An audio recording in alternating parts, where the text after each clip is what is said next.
So, like everyone's doing, we're going to have a quick look at the Raspberry Pi Imager for Windows that was just released. It definitely looks pretty cool, but you can still get noobs if you really want, and I'm pretty sure for the most part a lot of noobs will still be shipped with your Raspberry Pi if you buy it in the kit. So I'm going to go ahead, I'm going to bring up my Windows computer here on the Raspberry Pi. Make this a little bit bigger here. Well, you know what, I guess we can go full screen on it.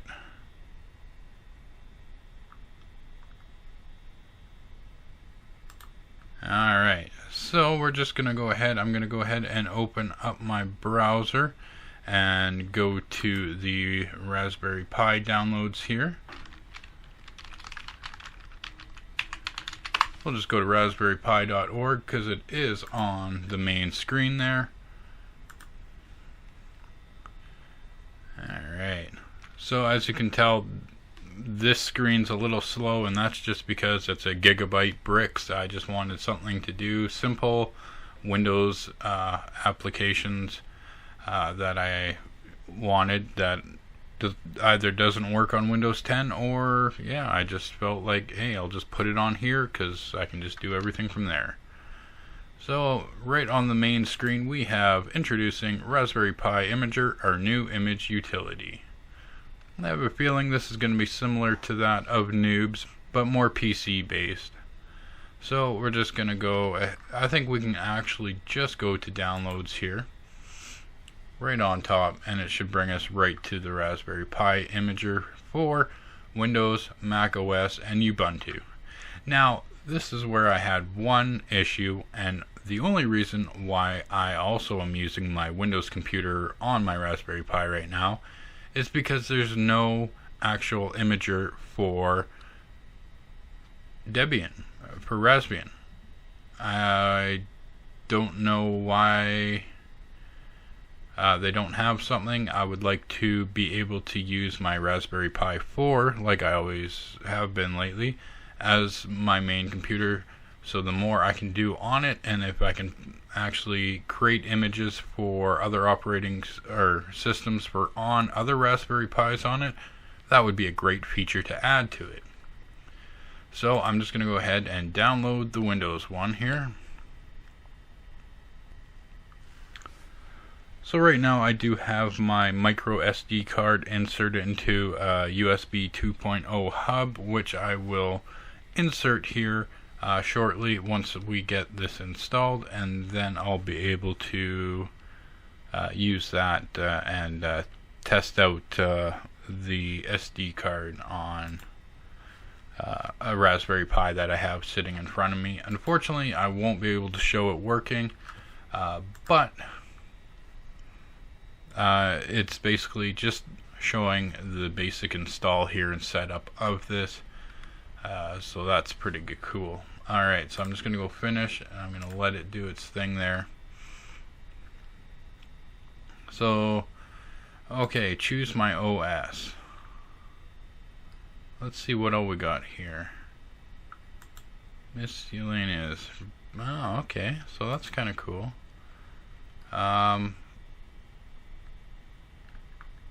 Select a custom image from your computer. So, light, full, open elect, Pi. Oh, that's kind of cool. We got the different versions here.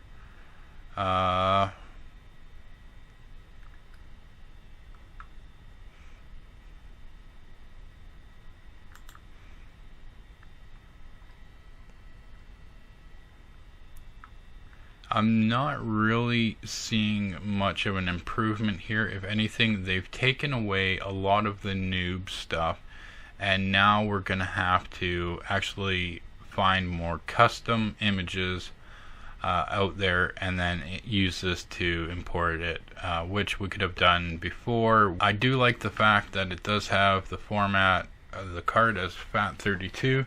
So let's go ahead. I'm going to insert my micro SD card and we'll see what happens.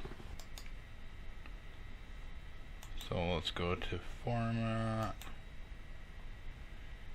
erase. We're going to do that. And then right. So we'll see what happens here. Hopefully this will work. I'm just testing it out. I'll probably just skip ahead here until it's finished. So we'll be back here. Oh, look at that. Okay, so operating system. There's not much I really want here, so I think I will.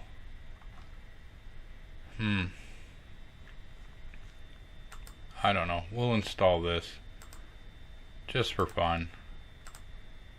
So that should be downloading. Maybe it's already pre-downloaded it. Who knows? I'm not too sure. Seems to be doing the job it's meant to be doing. I wish there was a lot more options for software to load up on it right out of the gate here.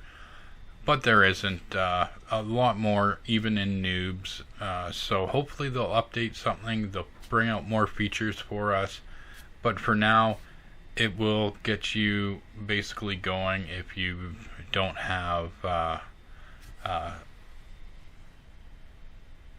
noobs card already installed, or if you're.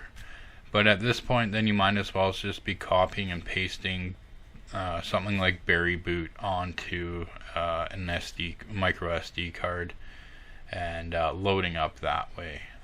So hopefully we see more distributions being added to that list. It has a lot of tools there. There's lots of room for improvement, but everything looks great. It should work.